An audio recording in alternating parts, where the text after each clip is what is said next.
Welcome back to the Strategic Leadership webinar. Unfortunately, the Big Blue button's crashed. We'll be looking into that and hopefully improving it. But I'll just talk over the slideshow, the rest of the slideshow, and that'll give you some help as well. So, as you know, we've been through all of this stuff, talking about the importance of vision and why it's important. I'll put this PowerPoint up on the Moodle so you can look at all of that. So working towards goals that need a specific, measurable, attainable, relevant and timely. So I was talking about you might have a goal to be better read or to be more knowledgeable about an area.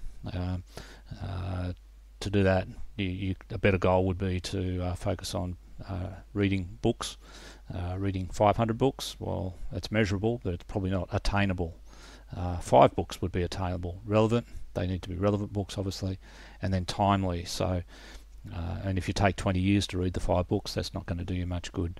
So, a good goal, a smart goal, would be I will read 5 books on a relevant subject this year. Okay. Now, I want you to work on smart goals for your church group or for yourself. So. They're specific, they're measurable, they're attainable, they're relevant, and they're timely. So you might want to stop the video at this point and just have a go at writing that. If you want to check it with me, email it to me and I can have a look at it, but have a go at writing a SMART goal now. Okay, from your goals come your strategies. They're the how-tos of goal setting.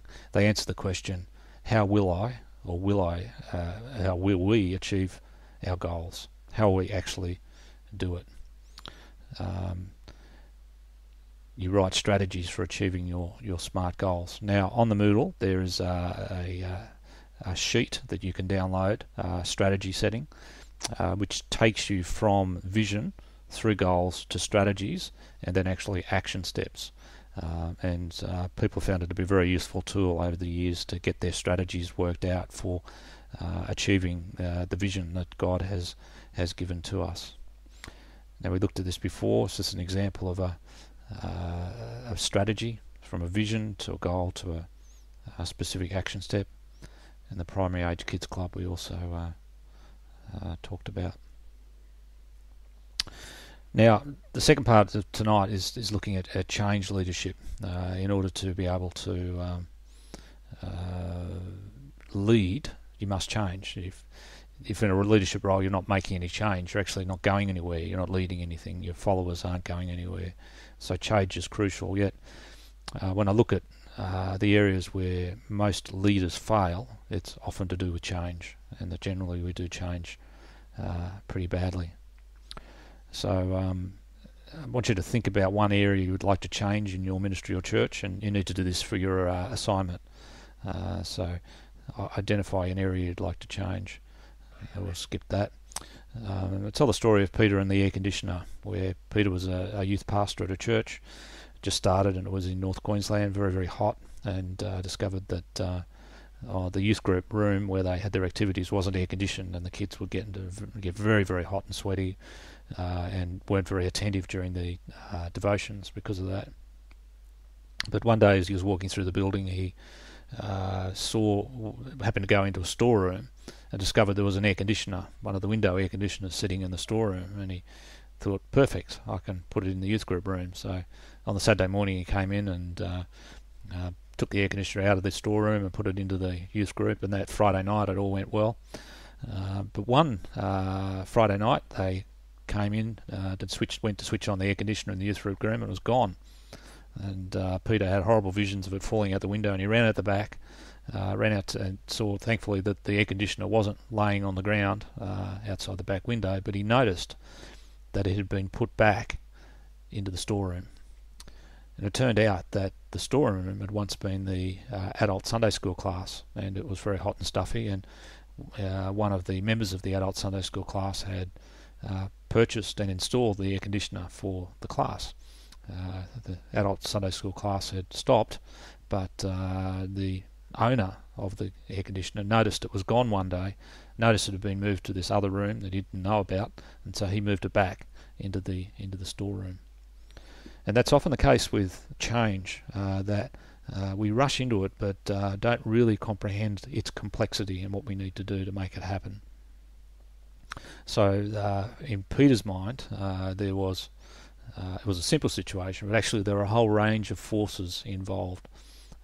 That some forces for change that he was aware of, but he wasn't aware of the forces opposing change, and that's why he came a cropper. And so people resist change. It's not simple, and one of the reasons they resist it is because they don't desire it. I don't think any of us like it just for the sake of change. Often they're unclear why the change has to occur, and if you're unclear why the change occurs, you usually resist it. It can be a lack of trust often. Trust is earned, not granted, and so you need to build up trust before you can do dramatic change. Lack of ownership. This person, with the example with the air conditioner, he was a well-established member of the church and felt that things were getting out of control. He was losing control of his air conditioner, if nothing else. Fear of the unknown for a lot of people. Change is a scary thing. We need to be sensitive to that and loving. The sense of loss often for people, not for us who are making the change, but for those who are affected. Habits. People just like doing the way things have always been done, and for some it cuts right to the heart of their values. We may not think it's an important thing, but they will, because they're different sets of values. And finally, some people just are unable to change, and we need to be aware of that. This is a crucial statement, which describes how change occurs in organisations. Change occurs when dissatisfaction with the status quo, combined with a clear vision, a support group, and a strategy of implementation, is greater than the resistance to change. So it can be stated as this equation. So when dissatisfaction, vision, support and plan exert enough force, or exert more force than the resistance, the change occurs. So you're sitting on a chair probably at the moment. Your downward force is being matched exactly by the upward force that the chair is exerting on your backside. If either the upward force increases or the downward force increases, movement will occur. There's an imbalance in the forces as it has developed, and change is the same in terms of managing those. So the principles of change: 1, don't try to change things until you understand what is happening. It's important we get a good grasp on things and not rush into change, because a lot of people, including ourselves, can get hurt when change is managed badly. 2, when people oppose change, reduce the blocking forces. The temptation is, when people resist us, when we try and bring change, is to push harder. But that is usually the wrong thing to do. What is better and what is more loving is to reduce the opposing forces. And we'll use the word mitigation, which means taking away the damaging effects of opposing forces. Principle 3, change cannot occur without significant dissatisfaction. A leader who wants to bring change is by nature dissatisfied with the existing situation. The problem is that sometimes a leader is dissatisfied, but the people affected by the change are not. And while ever that occurs, there's going to be grief. Dissatisfaction has to be shared by all of those affected by the change. Otherwise, they will remain a significant force against the change. Leaking information is an important skill for change agents. It is better and more loving to bring change gradually and to release news about change gradually than it is just to dump it on people. This is what's going to happen, and no further correspondence will be entered into.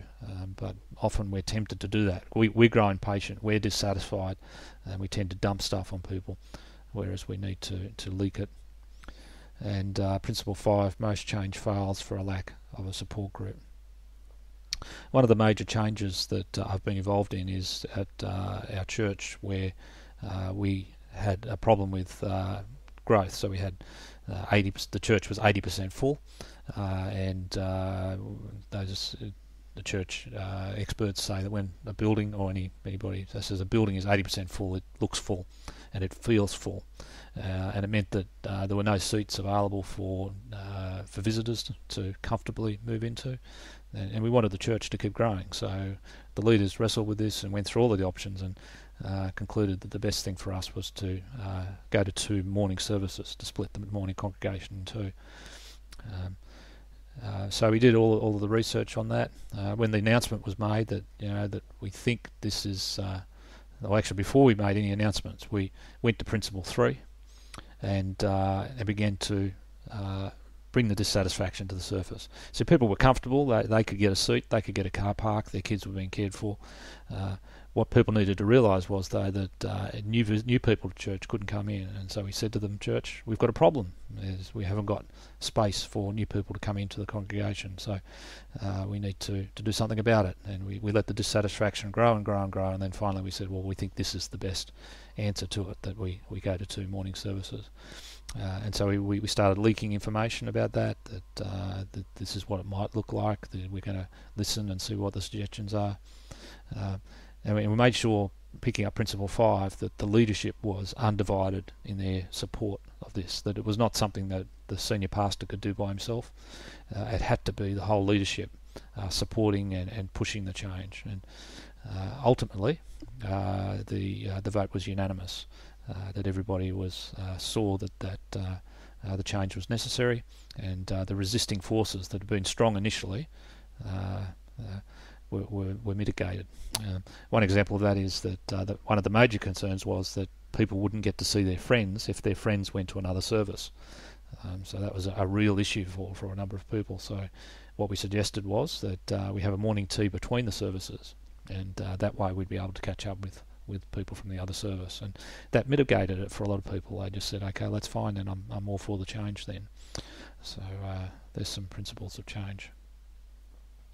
You'll see in your learning guide Kotter's 8-stage change process, which is an excellent process that you can use to plan change. And when you do your assignment, you need to refer to Kotter. If you don't refer to Kotter, you need to refer to a different model of change management, and there are different models there, but this is one that you can use. And as you see, so this is assignment 2: research and develop a plan for the leadership of a particular ministry. This may be a ministry you are actually leading, or one that you're familiar with. So we want it to be a real ministry, but if you like, or if you're not in a leadership position in that ministry, you can pretend that you are in order to manage a change process. So we've referenced the Bible, scholarship, and other relevant sources. Describe the context of the ministry. So it's a youth group of 25 kids that meet on a Friday night in our church hall, etc., etc. We've got 10 leaders involved, etc., etc. Second part: identify the particular changes you think the ministry needs to make and why. And that the why needs to be well thought out, probably researched. Why is it that that change is important? Then the major part of the essay: describe the change process and leadership practices you will or would follow in leading that change. And so there you'll refer to Kotter or a different change model, and you'll take the steps through there. Now on the Moodle there is a change management sheet as well, and you need to work your way through that.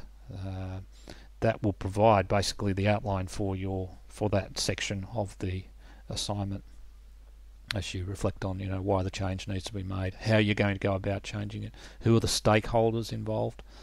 You need to work your way through all of that. Alrighty, right. Well, sorry that the big blue button didn't work, but hopefully that's helped you to get an overview of strategic leadership and change leadership. And if you've got any problems, give me a phone call, and or an email. We might even try another big blue button if I can get to the bottom of why it was crashing there. But God bless as you work on this. Thanks.